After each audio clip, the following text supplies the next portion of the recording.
আপনারা সেই যে তদন্ত যতটুকু রিপোর্ট আমরা প্রকাশ হতে দেখেছি বা আমরা গণমাধ্যমে জেনেছি, কিন্তু যদি প্রশ্নটা এভাবে করি যে যাচাই বাছাই করতে গিয়ে কতটা ভয়ঙ্কর তথ্য পেলেন? যে সমস্ত তথ্য আমরা পেয়েছি পুরাটাই লোমহর্ষক, ভয়ঙ্কর, বর্বর, যা বলেন, যে যে শব্দ দিয়ে আপনি এটাকে চিত্রায়িত করতে চান কিনা সব কিছুই এটার ক্ষেত্রে প্রযোজ্য। যেমন ধরুন, এভাবে যদি আমরা শুরু করি যে একটি মানুষ 4 ফিট বাই 3.5 ফিট একটা কক্ষ বা একটা গুহার মধ্যে আছে, যার একটা অংশে প্রস্রাব পায়খানা করার জন্য একটা ব্যবস্থা আছে, এবং সেখানে দিন কি রাত, রাত কি দিন, কোনো কিছু বোঝার উপায় নাই, একেবারে নিকষ কালো।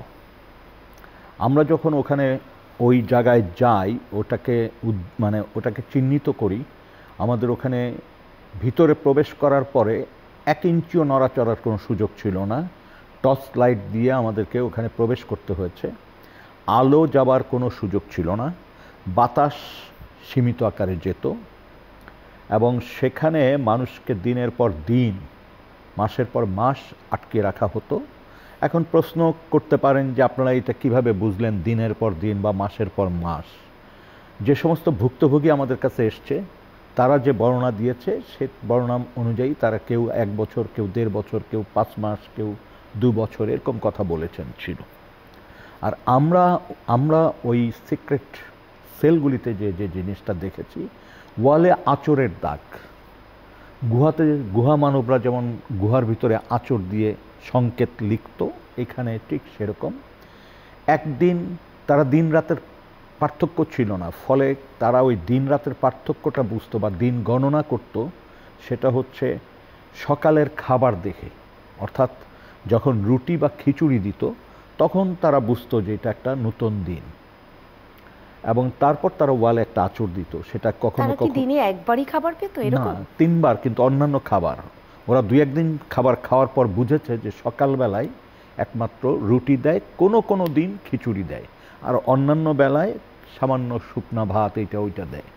ফলে ওইটা থেকে তারা দিন গণনা শুরু করে, এবং এইভাবে কেউ ওয়ালে 182টা দাগ পেয়েছি আমরা, কোথাও কোথাও 230 বা 32 এরকম, আমার সংখ্যাটা একজাক্ট মনে নাই, পেয়েছি।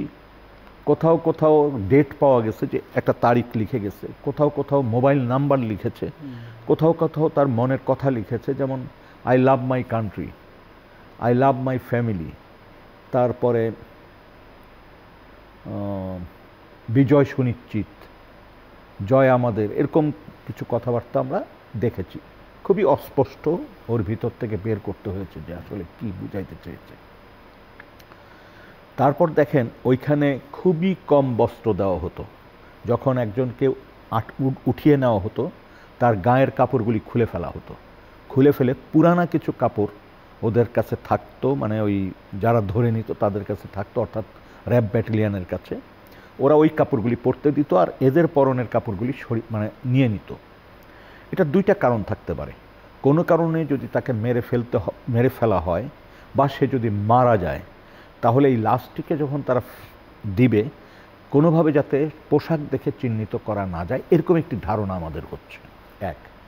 2 নম্বর হচ্ছে যদি কখনো তাদেরকে ছাড়তে হয় 2 বছর পর বা 1 বছর পর, তাহলে তার এই পুরানো যে কাপড় ওরা দিয়েছে সেটা খুলে রেখে সে যে কাপড় নিয়ে এসেছিল সেই কাপড় দিয়ে তাকে দেওয়া হয়, এবং পরের দিন হয়তো কোর্টে উপস্থাপন করে, মনে হবে যে সে গতকালই ধরা পড়েছে, যেটা র্যাব যেভাবে উপস্থাপন করতো সেটা।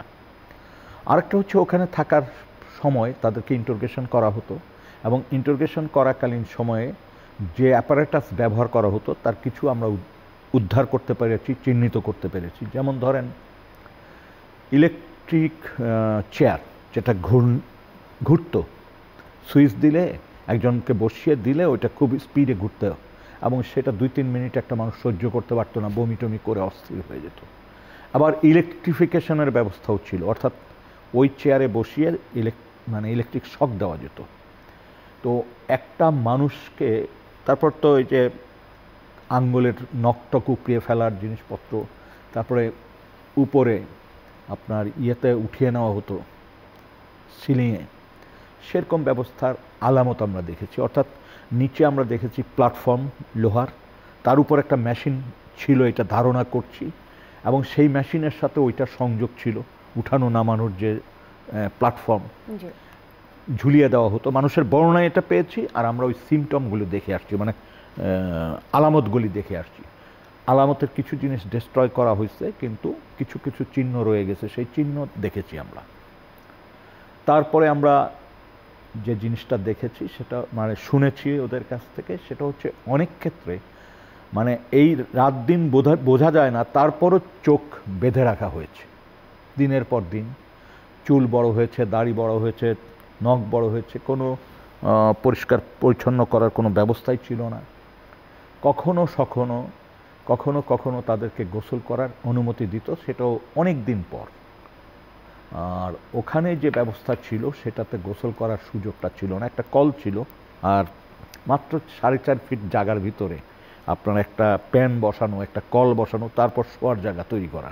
এটা ভয়াবহ একটা যন্ত্রণা, এটি দেখেছি। আর যে বর্ণনা আমরা পেয়েছি, 2 ধরনের বর্ণনা, মানে 2 জায়গার থেকে আমরা পেয়েছি। অর্থাৎ যে সমস্ত ভুক্তভোগীরা এই ঘটনার প্রত্যক্ষ করে তারপরও যে কোনোভাবে স্কেপ করতে পেরেছে এরকম মানুষ, আর যারা ঘটনার সাথে যুক্ত, এই ধরনের ঘটনার সাথে কম বেশি যুক্ত, তাদেরও কারো কাছ থেকে কিছু বর্ণনা আমরা পেয়েছি।